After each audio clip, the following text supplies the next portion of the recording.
my turn to, I'm gonna brush my teeth and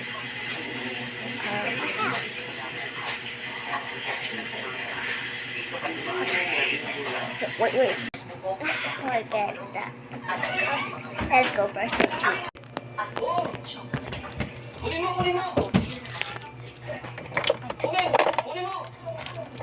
It's my toothpaste.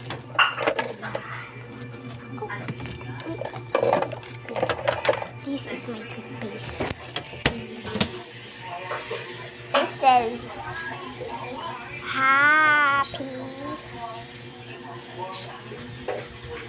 And then let's go. I don't know what it's having about, but it's don't clean my teeth properly.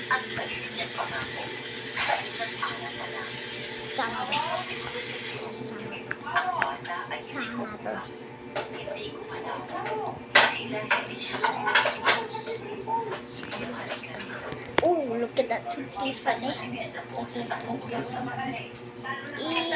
like poop. At nakapusot ng mahigpit ang bitaw sa likod ng mata. Ito si Amanda ang yaya. Natinignan si Liana ng kapagduda. Sino ka? Okay, let's put this back. Ang bagong tagalinis.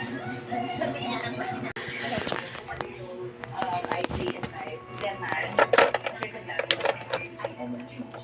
Let's go to milk. I'm gonna Ako get some papunta na si water. Dr. Alcaraz. Gotta get some water. Sabi ng matanda bago napansin si Liana na tahimik na nakatayo sa gilid. Tumaas ang kilay ni Doña Esmeralda.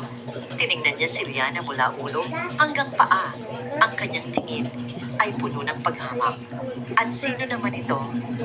Siya po si Liana Senyora, ang bagong kasambahay.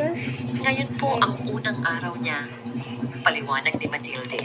Lumapit si Doña Esmeralda kay Liana. Ang kanyang pabango ay mamahalin ngunit masangsang.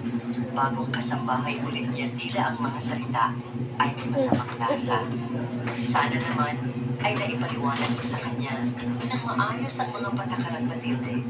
Lalo na sa panahon ito, sino-sino na lang ang nagtatangkang pumasok sa buhay namin dahil sa pera. Ang bawat ay isang Look at that. isang sampal. Naramdaman ni Liana ang pag-init ng kanyang mga kasingin, ngunit pinanatili niyang nakayuko ang kanyang mundo. Huwag kang mag-alala, Senyora. Ang trabaho lang niya ay maglinis. Sabi ni Matilde. Siguraduhin mo lang. Sabi ni Doña Esmeralda, bago muling ibinalik ang atensyon